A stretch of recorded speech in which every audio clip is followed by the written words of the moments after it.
Uniknya cara kampanye caleg Jepang, dari bikin poster lucu dan orasi di pinggir jalan. Kampanye politik di Jepang sangat berbeda dengan di Indonesia, lebih teratur dan unik caranya. Para kandidat gak boleh sembarangan menempel billboard di pinggir jalan. Seperti yang terjadi di Indonesia saat menjelang pemilu begini, mereka disediakan space khusus untuk menempel poster di pinggir jalan.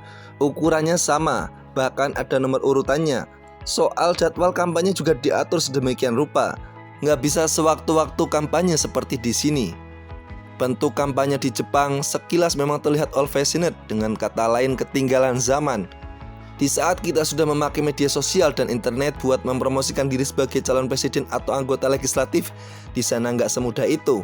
Tapi keterbatasan itu justru bikin sejumlah kandidat kepikiran buat mengemas kampanye yang cukup unik bin ajaib. Wah, gimana aja tuh bentuknya? Di Jepang, memasang billboard atau spanduk besar-besar di pinggir jalan seperti di Indonesia jadi sesuatu yang haram dilakukan. Sebagai gantinya, pemerintah menyediakan space khusus ini. Karena tidak ingin terlihat monoton dan ingin kelihatan stand out, ada kandidat bernama Teruki Goto memasang poster kampanye dirinya sedang tidak memakai baju. Posternya sempat viral di media sosial pada tahun 2015 silam.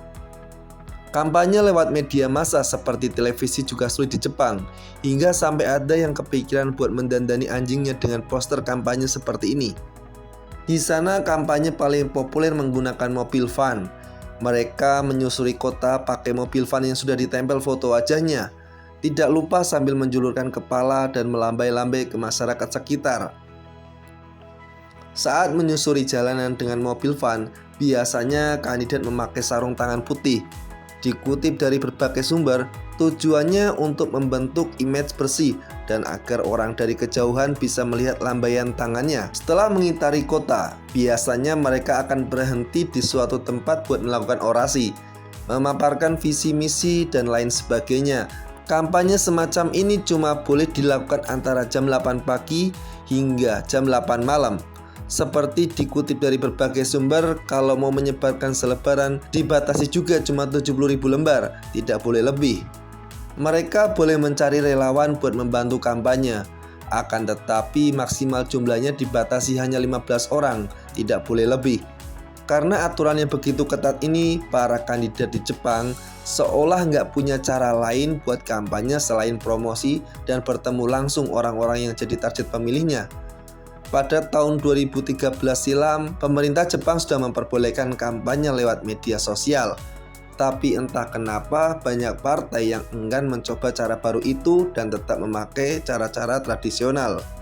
Kalau menurut Rob Fahey dari Pascasarjana Fakultas Ilmu Politik di Waseda University Tokyo, dilansir dari berbagai sumber, kebanyakan partai nggak tahu cara memanfaatkan Facebook atau Twitter buat kampanye.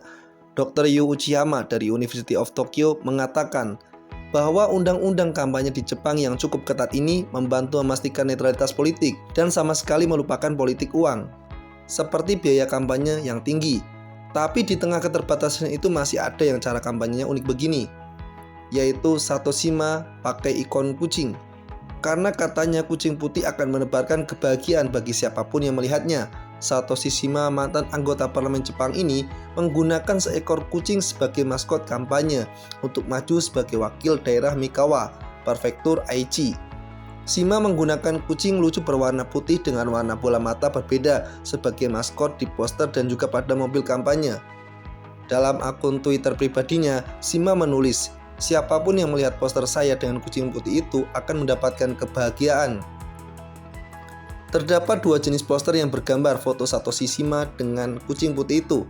Namun, poster dengan gambar kucing yang lebih besar sangat jarang ditemukan. Poster kampanye memancing perhatian besar netizen di dunia maya ini telah dipasang di sebagian besar di distrik Mikawa. Poster Satoshi Shima menjadi angin segar karena calon wakil daerah biasanya membuat poster yang bersifat serius dengan foto dan slogan. Pihak Shima sendiri belum terlihat menggunakan maskot kucing sungguhan saat berkampanye. Strategi komunikasi dengan maskot kucing ini mungkin terlihat sebagai hiburan semata. Namun kucing memang punya kedudukan penting di masyarakat Jepang. Dalam legenda dari negeri Sakura itu, kucing dipercaya memiliki kekuatan untuk melindungi dan merupakan simbol keberuntungan. Nah, tertarikkah guys jika politik di Indonesia berkampanye dengan cara seperti di Jepang? Atau lebih tertarik dengan cara yang sudah lama membudaya di Indonesia? Kalau kampanye di Indonesia diperketat seperti di Jepang gini, mungkin gesekan-gesekan konflik terkait politik bisa jauh lebih diminimalisir ya. Tapi katanya pemilu di Jepang ini memang nggak seheboh di negara lain. Soalnya kebanyakan yang meneruskan posisi seseorang di kancah politik pasti dari keluarganya sendiri.